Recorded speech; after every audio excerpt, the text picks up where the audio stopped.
안녕하세요. 자유한국당 국회의원 전희경입니다. 자유한국당이 새롭게 선보이는 방송 옳은소리의 금요일 코너 브리핑룸을 맡게 됐습니다. 사실 대변인을 시작한 지 얼마 되지도 않는 제가 방송을 얼마나 잘할 수 있을지, 여러분들께 어떤 말씀을 들려드려야 할지 아직도 그 방향에 대해서 감이 잘 안 옵니다. 그러나 기울어진 운동장이라고 하는 우리의 언론 환경 속에서 자유한국당 당원 여러분, 또 우리 당을 지지해 주시는 우파의 가치를 소중하게 여기시는 분들, 그리고 자유한국당과 보수는 과연 어떤 생각을 가지고 있는지 궁금하신 분들께 우리가 하고 싶은 이야기를 허심탄회하고 또 조금 더 심도 있게 들려드릴 수 있는 그런 장이 되었으면 하는 바람입니다. 많은 조언 주시면 반영하면서 좋은 방송을 만들어 보도록 노력하겠습니다. 브리핑룸이라는 성격대로 지난 한 주간에 있었던 주요 이슈에 대해서, 특히나 대변인들이 논평을 냈던 주요 사안들에 대해서 조금 더 심도 있는 이야기를 여러분들께 들려드릴까 합니다.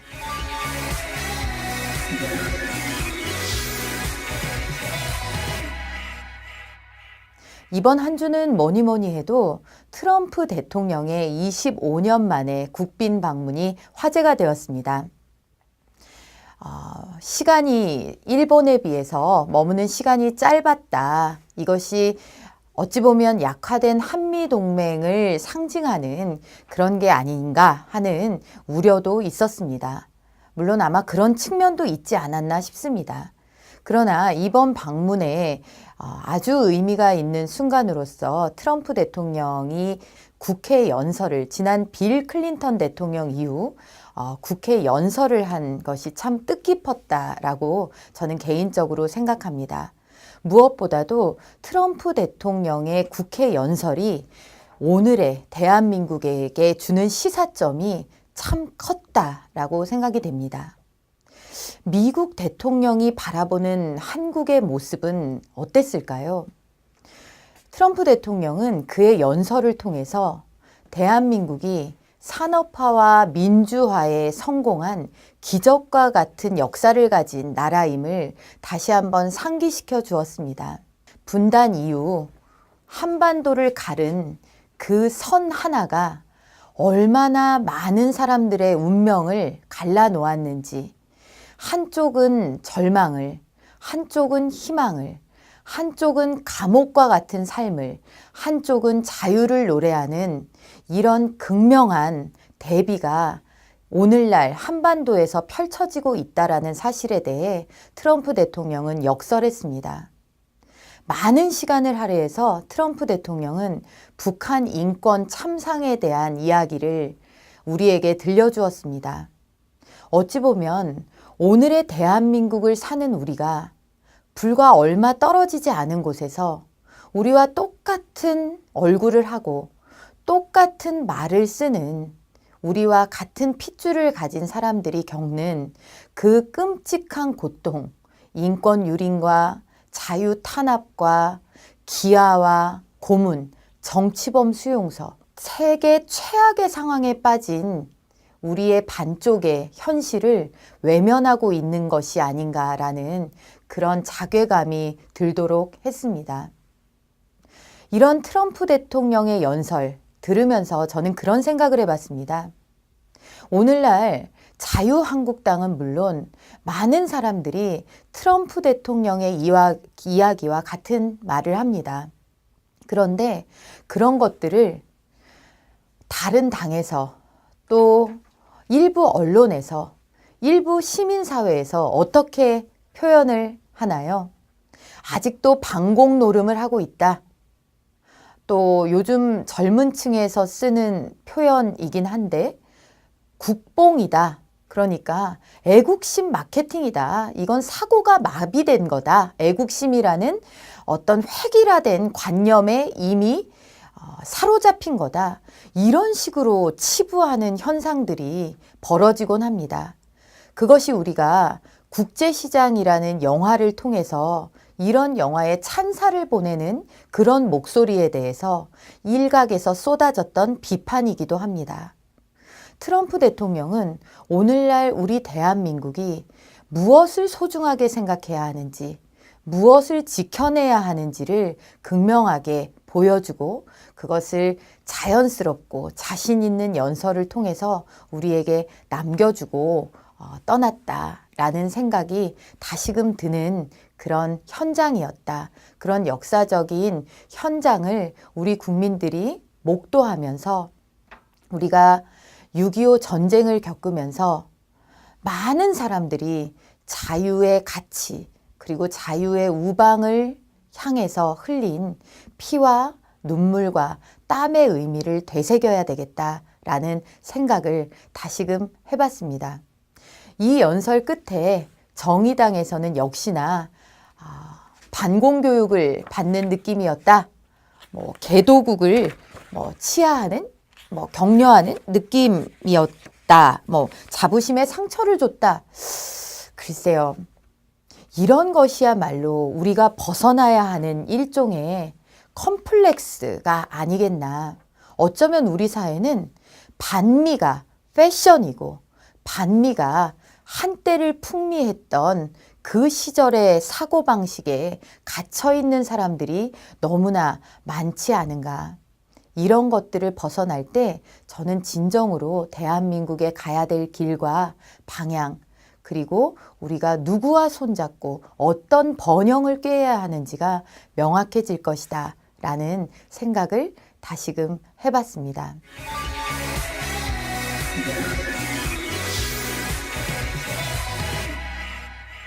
다음은 문체부 소식입니다. 문화체육관광부에서 대한민국 역사박물관장을 임명했습니다.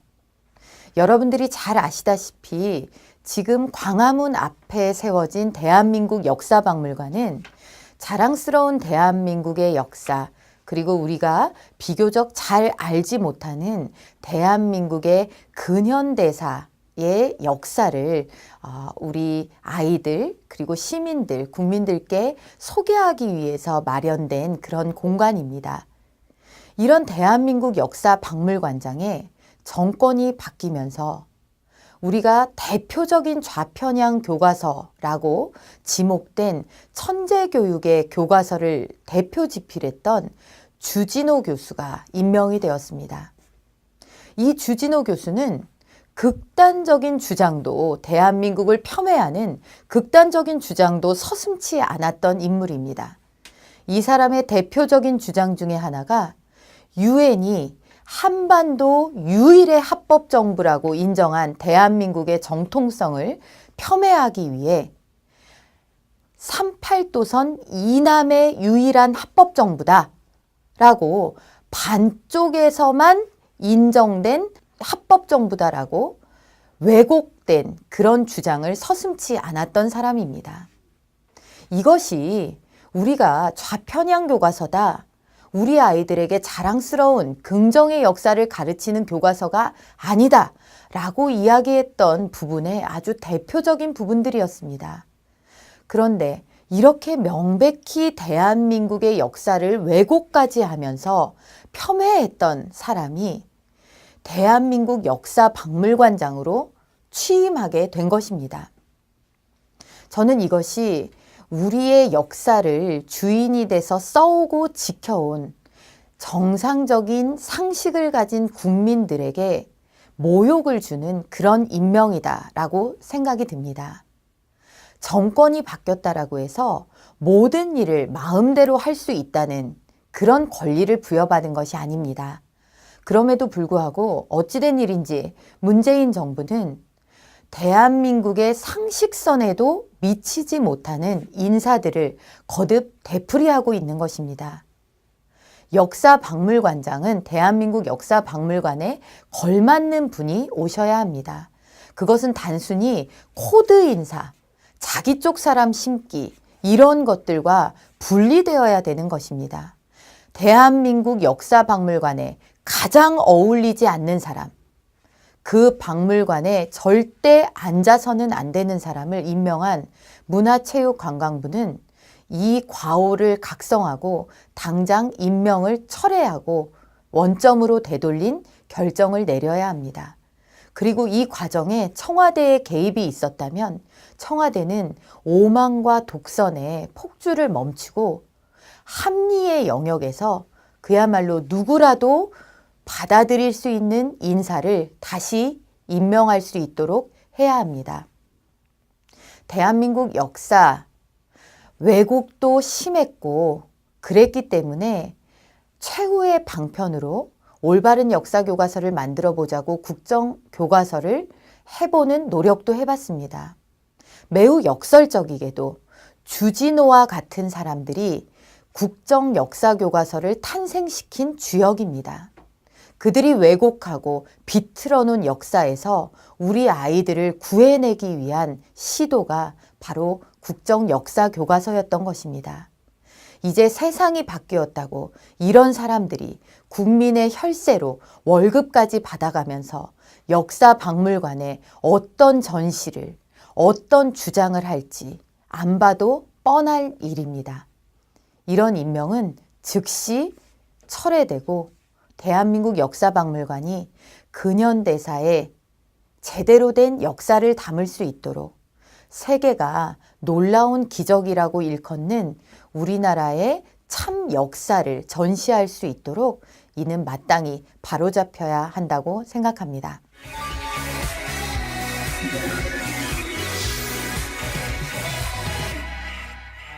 이거는 제가 개인적으로 또 운영위 청와대 국감을 하면서 벌어졌던 일이기도 합니다. 전대협을 위시한 운동권이 장악해버린 청와대, 그리고 그 운동권 일각에서 주장했던 주사파, 북한의 김일성 주체 사상의 신봉, 이런 것들이 아직도 우리 청와대에 그늘을 들이우고 있는 것이 아닌가. 이분들이 자신들이 운동을 하던 시절에 자신들이 주장했던 그런 주의 주장들을 바꿨다라는 어떠한 근거도 찾아볼 수 없기 때문에 지금도 그런 생각을 하고 있는지 그날 증인으로 나온 임종석 비서실장에게 질문을 하였던 것입니다. 이것에 대해 임종석 비서실장은 본인이 임수경을 북한에 보내고 또 전대협을 이끌었던 당사자로서 의장까지 했던 당사자로서 그때 본인이 생각했던 것과 지금 본인이 생각하는 것을 명명백백하게 밝혀야 될 의무가 있는 사람입니다. 만약 그분이 본인이 운동하던 시절에 그 생각을 그대로 가지고 있다면 절대 그분과 또 그분과 같은 생각을 하고 있다면 그 전대협 운동권 출신들은 청와대에 있어서는 안 되는 것입니다. 그런데 모욕감을 느꼈다.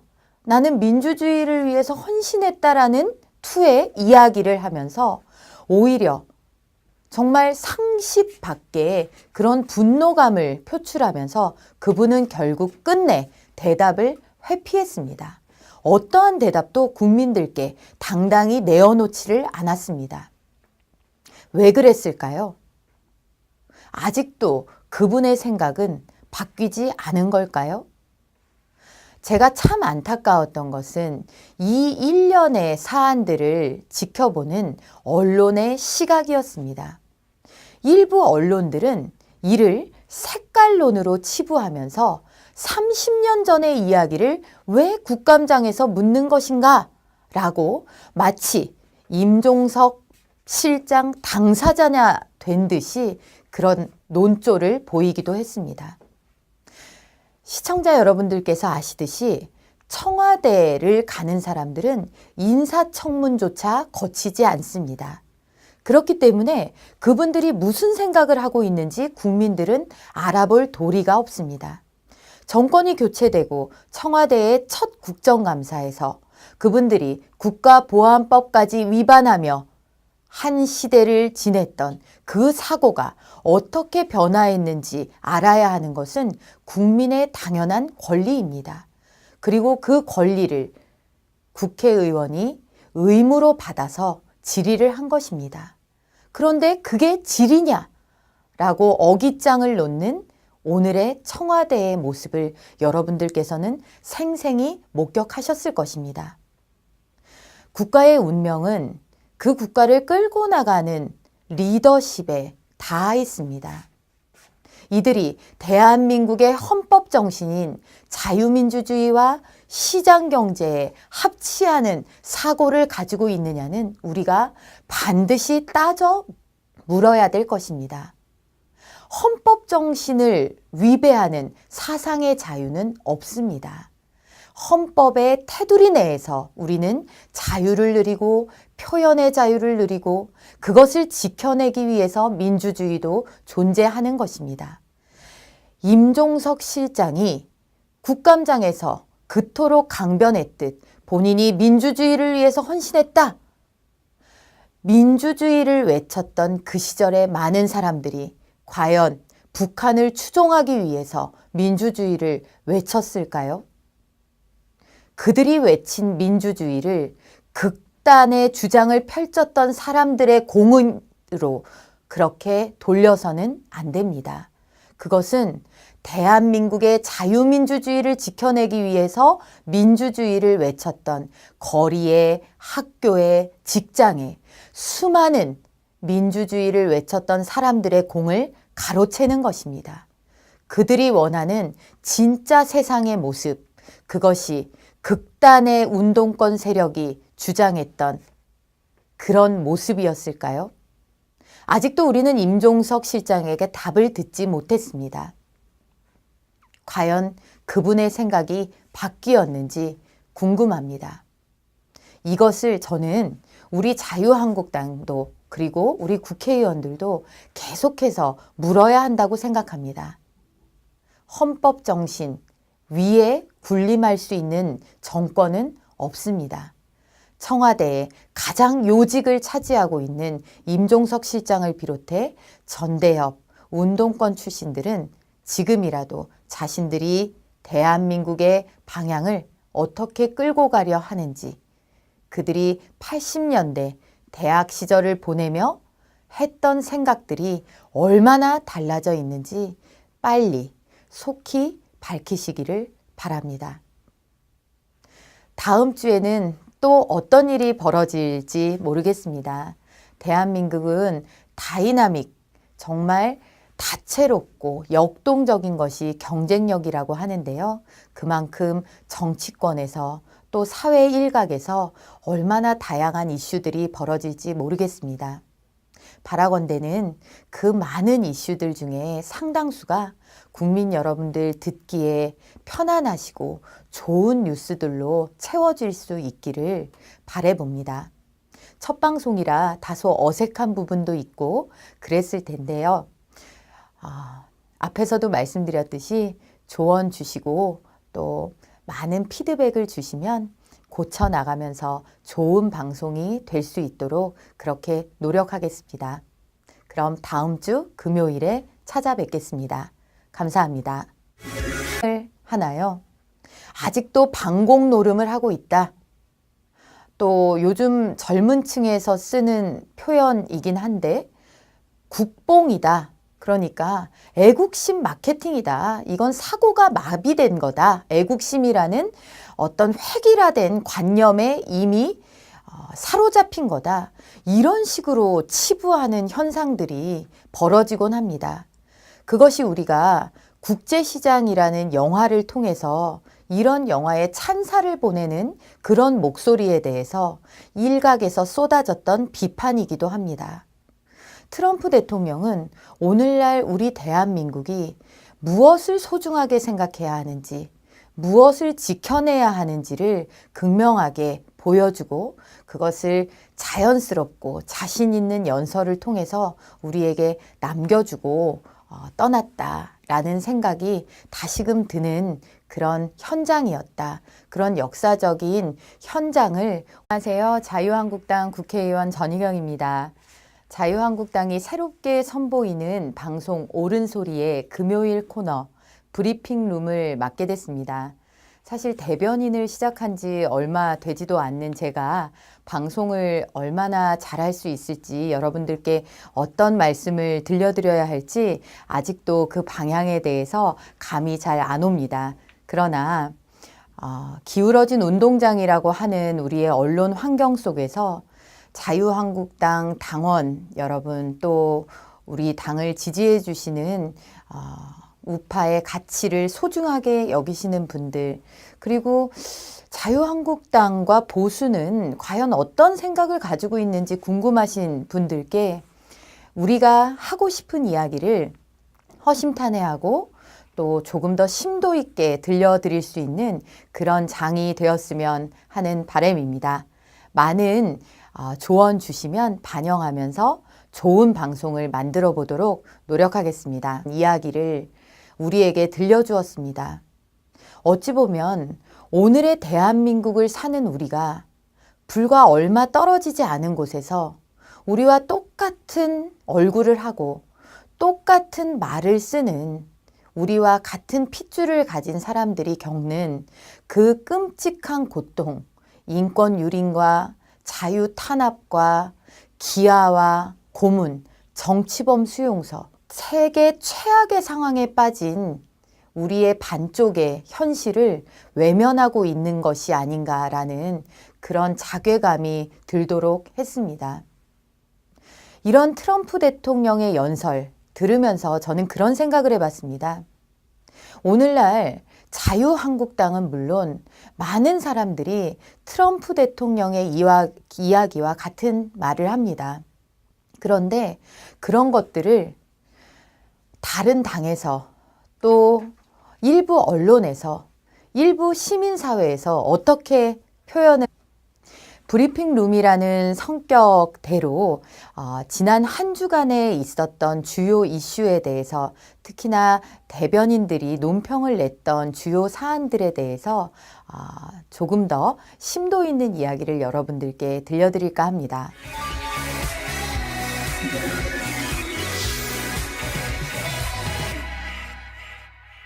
이번 한 주는 뭐니 해도 트럼프 대통령의 25년 만에 국빈 방문이 화제가 되었습니다. 시간이 일본에 비해서 머무는 시간이 짧았다. 이것이 어찌 보면 약화된 한미동맹을 상징하는 그런 게 아닌가 하는 우려도 있었습니다. 물론 아마 그런 측면도 있지 않았나 싶습니다. 그러나 이번 방문에 아주 의미가 있는 순간으로서 트럼프 대통령이 국회 연설을 지난 빌 클린턴 대통령 이후 국회 연설을 한 것이 참 뜻깊었다라고 저는 개인적으로 생각합니다. 무엇보다도 트럼프 대통령의 국회 연설이 오늘의 대한민국에게 주는 시사점이 참 컸다라고 생각이 됩니다. 미국 대통령이 바라보는 한국의 모습은 어땠을까요? 트럼프 대통령은 그의 연설을 통해서 대한민국이 산업화와 민주화에 성공한 기적과 같은 역사를 가진 나라임을 다시 한번 상기시켜 주었습니다. 분단 이후 한반도를 가른 그 선 하나가 얼마나 많은 사람들의 운명을 갈라놓았는지, 한쪽은 절망을, 한쪽은 희망을, 한쪽은 감옥과 같은 삶을, 한쪽은 자유를 노래하는 이런 극명한 대비가 오늘날 한반도에서 펼쳐지고 있다라는 사실에 대해 트럼프 대통령은 역설했습니다. 많은 시간을 할애해서 트럼프 대통령은 북한 인권 참상에 대한